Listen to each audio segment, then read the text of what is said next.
Naliliit na ang mga mata ni Nati nang tumagilid siya paharap kay Gaston nang dahil sa sinabi nito. Mahina pa siyang humagikik nang makita niyang binasa ng gobernador ang kanyang nanunuyong labi. Ayaw pa sanang bumangon ni Gaston at lubusin pa yon, kaso marami siyang trabahong kailangan tapusin. Muli pa niyang sinulyapan ng oras. Kalahating oras na lang ang meron siya para gumayak. Sige nga, kainin mo ko. Hamon ni Nati na hindi nilulubayan ng tingin ng gobernador. Pagak na natawa si Gaston sa ginawang pagpatol ni Nati. Inilapit niya ang muka at walang kiyaming hinalikan ang labi nito kahit na wala pang toothbrush. Nang maisip yon ni Nati ay bigla siyang nahiya. Aba, at talagang hinahamon mo pa talaga ako. Kung mangang tunawin ang puso ko at baka hindi kita matansya, Natalia. Ang dami ko pa namang trabaho. Pahagi niya kay Nati na parang isang talunan. Humagikik lang si Nati. Ipinikit muli ang mga mata matapos na isiksik yon sa leeg ni Gaston. Si Gaston na napalunok lang ng sariling laway, kinakailangan kontrolin niya ang sarili para hindi mabuyo. Kamustang lovebirds? Baka mamaya hindi na naalagaan niyo ng maayos. Pag-iiba ni Gaston ng kanilang topic dahil kung hindi niya babaguhin yon, ay baka kung saan pa silang dalawa nito dalahin. Ibinilin ko mabuti yun sa mga maid. Oras na may mamatay sa kanila, buhay nilang magiging kapalit. Mabuti naman at nagustuhan mo. Humigpit pang yakap ni Gaston sa katawan ni Nati, na tila ba ayaw niya nang umalis sa tabi ng babae. Hindi niya alintanan tumatakbo at ubos niyang oras. Ginantihan naman ito ni Nati na sa mga sandaling yon ay parang ayaw niya nang paalisin si Gaston. Iisa lang ang kanilang nararamdaman. Importante bang pupuntahan mo? Hindi ba pwedeng hindi ka na lang pumunta? Natalia, may hirapang sabik ni Gaston dahil alam niya kung anong ibig nitong sabihin kung kaya naman nagtatanong siya. Babalik din ako ng tanghali. Pagkatapos mong kumain ay matulog ka ulit. Alam mo na, kailangan mo na mas maraming lakas mamaya. Baka hulugan niyang sambit na kumindat pa. Natawa na lang doon si Nati na alam na kung anong nais na ipahiwatig nito sa kanya. Ilang minuto pa ay napipilitan na doong tumayo si Gaston at tinungo ng banyo upang maligo. Pinanood lang siya ni Nati habang mabilis na nagbibihis. Panay ang lingon sa kanya ni Gaston. Bumangon na rin si Nati sa sofa bed na kung saan nakadapa siya kanina habang hinihintay matapos maligo't maghanda si Gaston.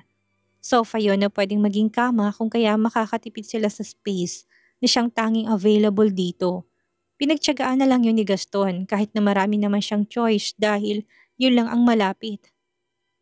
Bihis na, kahit mamaya ka na maligo.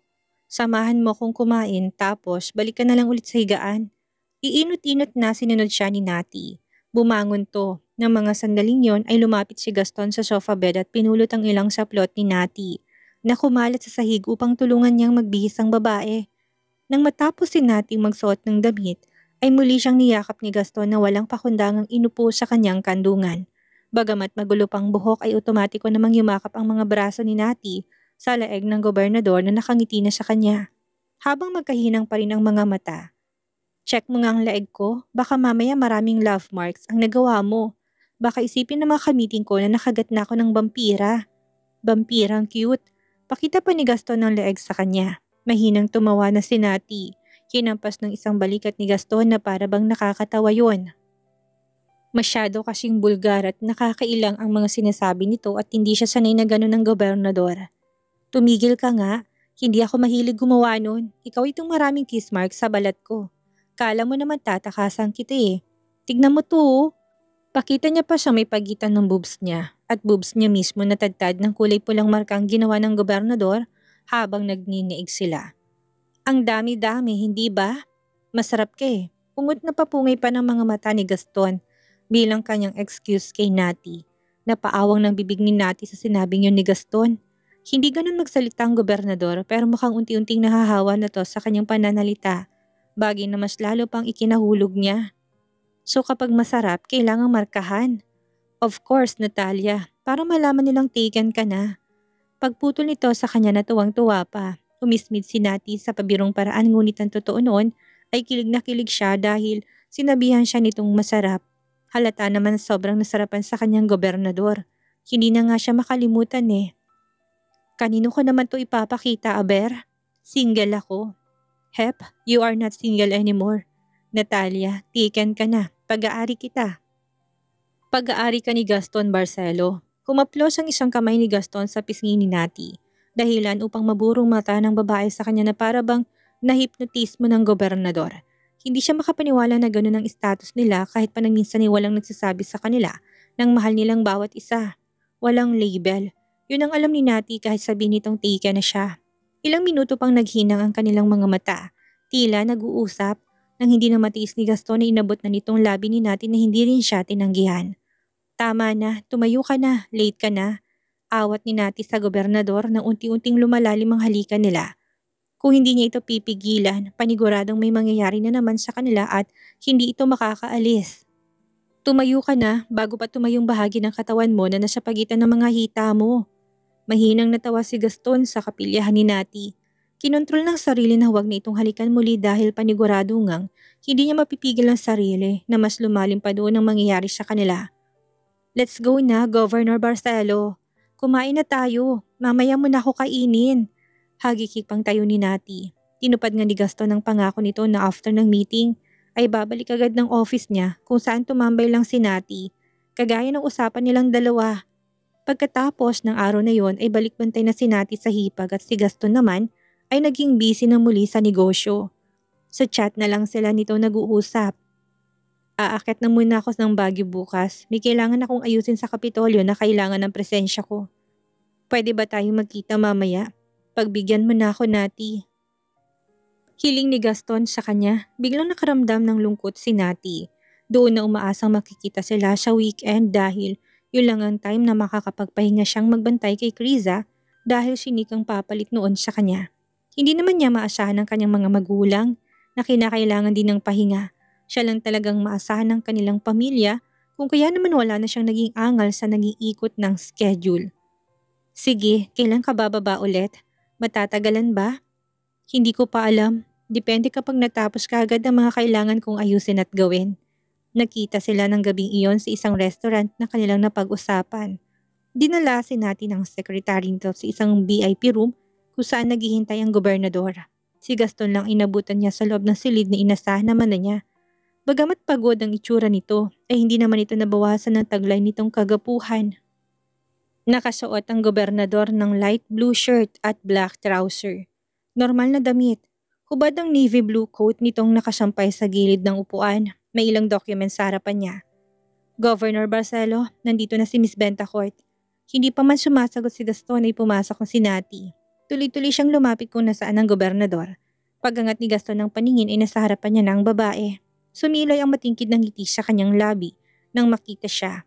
Tumayo pa ito at mahigpit ang niyakap doon si Nati. Hindi alintanang presensya ng kanyang sekretary na palabas pa lang ng VIP room. Miss na miss niya ito. God, damn it. Sobrang na-miss kita, Natalia. Pikit pa nito ng mga mata na akala mo'y taon na silang hindi nagkita. Mahinang natawa si Nati na hindi na pinagkaitan ang sarili sa ipakitang nararamdaman. Sa tanawing yun ay sinara na ng sekretary ang pintuan kung saan may kakaibang ngiti sa kanyang labi. Sa tingin niya, happy feel na ng gobernador ang dalag at natutuwa siya doon dahil bagay na bagay rin sila. I miss you too. Ganti nang yakap ni Nati na sininghot-singhot pang bandang dibdib ni Gaston. Tumingkayad si Nati at yumukod naman si Gaston para sa ilang minutong halik kung saan walang pakundangang nagtagpo ang kanilang labi. Bahagyang hinagot pa ng gobernador sa ulo si Nati na nakanguso na habang nakatingala sa kanya. Pinindot pa ni Gaston ang kanyang ilong at muling hinalikan ng labi na ikinahagikik lang na muli ni Nati. Naanimoy kinikiliti siya ng gobernador sa sobrang kilig. Halika, maupo ka na. May nakahain ng bote ng alak doon kaya naman sinalinan siya ni Gaston sa kanyang baso. Sumimsim naman si Nati doon na hindi pa rin maalis ang mga mata kay Gaston na nakatingin pa rin sa kanya.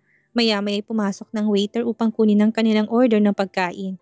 Gumapang isang kamay ni Gaston sa isang hita ni Nati na naging dahilan upang umusog ng upo ang babae para makasandal naman ng ulo kay Gaston na mapungay ng mga matang nakatunghay sa kanya. Habang sensual na binabas at kinakagat-kagat ng labi niya habang nakatingin sa mukha ni Nati. Nakatukod ang isang siko ni Gaston sa table at nakapatong doon ang isang pisngi niya. Sa paninitig niya ay para bang kay Nati na lang umiikot ang buong mundo niya. Yung tipong sobrang mahal na mahal niya ito. Masakit pa ba? Napakunot ng noon ni Nati at kapag dakay na mula ng kanyang mukha na ma-realize kung tungkol saan ang tinatanong ni Gaston. Matapos na makalabas ng waiter na kumuha ng kanilang order. Ilang araw nang lumipas magmula nung huli nilang pagniniig tapos tatanungin siya ng ganun. Oo, masyadong malaki ang pagkalalaki nito kung ikukumpara niya sa dating fiancé. Pero kaya niya naman yon. Saka noong una lang naman medyo namaga ang pagkababae niya. Unti-unti na rin itong bumabalik sa dati. Gusto ko lang malaman kasi nakita ko noon na medyo malala ang pamamaga. Masyadong nabugbog. Pamagain ko ulit ngayon yan. Gusto mo? Bago ako umakyat ng Baguio. Banta pa ni Gaston, natatawa. Humagalpak na ng tawa si Nati sa kaharutan ng gobernadora. Nanatiling nakatingin pa rin si Gaston sa mukha ni Nati na kalmado pa rin naman nakangisi at hinihintay ang ribot ni Nati sa kanyang palaban. Puro kakalokohan, kung ginagawa mo na lang. Puno ng panghamong tura ni Nati na ikinalaki ng mga mata ni Gaston. Sabi na nga ba niya lalaban ng babae sa kanya. Puro ka lang pagbabanta. Puno ng amazement na napaawang ang bibig ni Gaston habang kumukurap ng mga mata niya. Magsasalita na sana to pero bumukas ang pinto at pumasok doon ng waiter dalang kanilang pagkain. May kasama ba tayong kakain, Governor Barcelo? Wala, tayong dalawa lang. Bakit ang dami naman nating pagkain? Kaya ba nating ubusin? Sayang naman kung hindi. Ibibigay ko sa mga bodyguards ko kapag hindi. Umayos ng upo si Gaston at sinimulan na niyang lagyan ng pagkain ng plato ni Nati na napuno na ng galak ang puso. Gustong gusto niyang ganon ang pinaglilingkuran siya ng gobernador. Sa dati niyang fiancé, siyang mas ma-effort na umasikaso dito na parang siyang alipin. Kabaliktaran nito ni Gaston na baby siya at alagang-alaga kung kaya naman mas nahuhulog pa siya sa gobernador ngayon. Tama na, baka hindi ko maubos. Ubusin mo, kailangan mo ng lakas. Makahulugan niya pang tugon sabay kagat sa labi at kindat pa. Napailing na lang si Nati na dinampot ng kubyertos upang simulan ng kumain. Kumain ka rin ng madami, mukhang mapapalaban ka mamaya ng matindi. Balik ni Nati, humalakhak. Ako pa talagang hinamon mo. Hintayin mo. Bugbog na naman sa akin yan mamaya. Ngisi na ni Gaston na nang makitang bahagyang napaawang ang bibig ni Nati sa kanyang mga sinabi. Pagkatapos na kumain ay kinuha ni Gaston ng kamay ni Nati at pasimpleng nilagay doon ng isang gold bracelet. May first gift. Huwag mong tatanggihan. Maluhalo ang mga mata ni Nati nang makita yon. First time niya makatanggap ng regalo mula sa ibang tao. Oo, sagana naman siya sa lahat ng bagay at hindi kinukulang ngunit iba palang pakiramdam kapag may nagbibigay at nag-e-effort na ibang tao. Parang sobrang importante niya naman sa taong yun. Hindi mo naman kailangang bigyan ako ng mga ganitong tanggapin mo na, huwag mong tanggihan. Malulungkot ako kapag hindi mo kukunin. Hindi na makapagsalita doon si Nati na umid ng kanyang dila. Akin na, isusuot ko sa'yo. Alam kong kaya mo rin na bumili ng ganito. Pero sana ingatan mo dahil ako na magbigay sa'yo. This is my first gift, Natalia. Ito rin ang unang beses na nagbigay ako ng regalo sa isang babae dahil alam kong kakaiba ka sa kanilang lahat. Ibang-iba ka, Natalia Bentacourt. Hindi na kumontra pa si Nati na inumang ng isa niyang braso upang ilagay dito ni Gaston ng regalo. Pagkatapos na mailagay yon sa palad, ay sinunod ni Gaston ibigay ang isa sa kanyang ATM card. Alam kong mayaman ka, may pera ka, kayo ng pamilya mo. Pero gusto kong gamitin mo to nang walang iniisip kung magkano ang gagastusin mo. Bilhin mo anumang gusto mo kahit na magkano pa yon. Gumuso na si Nati. Hindi pa nga siya nakaka-move on sa bracelet na bigay nito. May paganito pang habol. Aminado naman siyang mahilig maglustay na kahit na magkano na galing sa mga magulang niya at allowance niya. At yung pakiramdam na gagastos siya ng pera ng iba parang ang weird ng exciting sa kanya. Pwede niya namang bilhin na lahat ng gusto niya, hindi siya binabawalan ng mga magulang niya. Minsan ngayon nakakautak pa siya sa kapatid. Pero tong perang iniisip niya na ano kayang pakiramdam? Noong si Alex kasi, siya ang madalas na gumagastos sa kanila. Ngayon, siya nang gagastosan ng gobernador? Wala ba itong limit? Napalabi na si Gaston sa reaksyon na yun ni Nati na sobrang kinakatuwa niya. Wala, Natalia. You can spend how much you want. Huwag ka lang bibili ng house and lot. Pabirong tugon ni Gaston kaya nagkatawanan silang dalawa. Bababa ako kapag may panahon pero hindi ko yun mapapangako kung kailan. For the meantime, yan na lang munang pampalubag loob ko sa'yo. Kapag mismo ako spend, mag-shopping ka para gumaan ang pakiramdam mo. Hindi ako magagalit nun sa'yo. Hindi ka rin naman pwedeng umakyat sa Baguio dahil kailangan ka ng hipag at kapatid mo dito sa ibaba. Thank you. Nguso ni Nati na nasa card na hawak ang mga mata. Hindi pa rin makapaniwala doon. Nagpatuloy sila sa pagkaing dalawa hanggang sa matapos. Hindi pa rin mawala sa isipan ni Nati ang ATM card ni Gaston na nasa loob na ng kanyang bag na dala. Totoo ba yon? Hindi lang niya basta guni-guni? Iniisip mo pa rin bang tungkol sa card? Kanina ka pa walang imik at tulala. Untag ni Gaston nang tapos ng lahat at silang kumain na nahimik pa rin si Nati na tila may malalim na iniisip doon.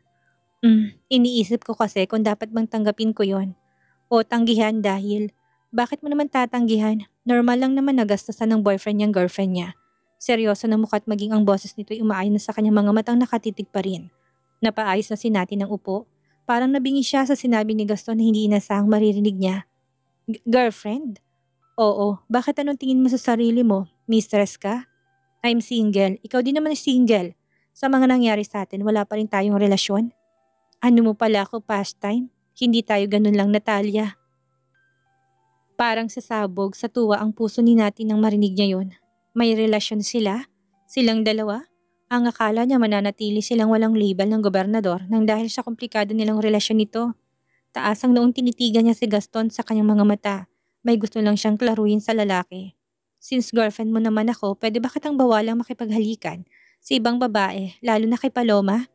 Parang batang tanong ni Nati sa medyo nag-alangang tono. Ang babae yun ang naisip niya kaagad. Natigilan si Gaston, naalalang tagpong yun noon na nakita nga pala sila ni Nati na naghahalikan. Ang buong akala niya nakalimutan na yun ng babae, ngunit hindi pala. Matalas sa mga mata nito. Since girlfriend mo ko, dapat ako lang. Mas masarap naman siguro ako kumpara sa kanya, hindi ba? Natalia, sagutin mong tanong ko. Gusto kong marinig mula sa bibig mo na sinasabi mong ako lang, Gaston. Ilang segundong napaawang ang bibig ni Gaston. Grabe kasi kung makapag-react ang pintig ng puso niya sa babae. Mabilis yung tumitibok na para bang nais nang kumawala sa loob ng kanyang dibdib at tumalon. Come here. Tapik niya sa kanyang isang hita na pinaupo doon si Nati. Come on baby, halika't maupo ka dito na makapag-usap tayo ng masinsinan. Sumunod naman kagad si Nati sa nais ng gobernador. Tumayo siya at naupo sa kandungan ni Gaston. Masuyong hinalikan na muna ang labi niya ng lalaki bago ito nagsalita habang nakatitig sa mga mata niya. After knowing you, there will be no one else. Okay? Wala nang ibang halikan ng labi ko kung hindi ang labi mo lang. Walang ibang yayakapin ng mga braso kung ito kung hindi ang katawan mo lang. At wala akong ibang aangkin at paliligayahin kung hindi si Natalia Bentacourt lang. Paanas na tugon ni Gaston sa kanya. Parang sasabog pa sa sayang puso ni Nati ng mga sandaling yon. Pakaramdam niya'y nakalutang siya sa alapaap habang inuulit ng litanya ng gobernador sa kanyang tenga. Nakarinig na siya ng mga pangako noon kay Alex, ngunit kumpara sa pangako ni Gaston, ay alam niya kung anong pagkakaiba ng kahulugan noon. Siguro marahil ay dahil sobrang mahal niya si Gaston kung kaya ibang epekto nito o dahil daman niyang pagiging totoong tao na lalaki. Isinandal ni Nati ang ulo sa leeg ni Gaston. Parang gusto niyang hilingin na sana tumigil na lang ang mga oras ng sandaling yon at huwag nang matapos to. Ganon ka din dapat sa akin, ha? You are not allowed to go out with others. Magpapaalam ka sa akin para naman alam ko kung saan ka pupunta, kahit kasama mong mga kaibigan mo. Kapag nakita ko ulit na may nagko-confess sa yung ibang lalaki at nais ka maging girlfriend, I will break his legs sa harapan mo. Ipaalam mong tikan ka na sa kanya. Sabihin mong mahal natin ang isa't isa, ha? Understand, Natalia? Paulit-ulit na tumango si Nati. Okay, pag-aari ako ni Gaston Barcelo, tatandaan ko yun palagi. Sinulit nilang huling gabing yun na halos hindi sila natulog. Gusto nilang spend ang huling gabi na para bang matagal bago sila muling magkita, kahit na nangako naman si Gastong bababa oras na magkaroon siya ng pagkakataon. Tinumbasan naman yun ang panghawakan ni Nati ng sobra. Baby, gising na. Aalis na ako. Naalimpungatan si Nati na bihis na si Gaston. Nakahanda na rin ang kanilang pagkain sa lamesa. Ang buong akala nilang dalawa ay sapat ng panahong ginugol nila sa bawat isa ng nagdaang gabi. Ngunit mukhang hindi pa. Kulang pa yon. Hindi pa sapat para sa kanilang dalawa. Halos ayaw ni Nati na kumalas ng yakap kay Gaston, na para bang ayaw itong paalisin nang matapos nilang kumain at magpaalam tong muli. Kailangan ko nang umalis, Natalia. Saglit lang, konti pa. Amoy ni Nati ng pabango ni Gaston na para bang pinupuno niya na ito ng baga.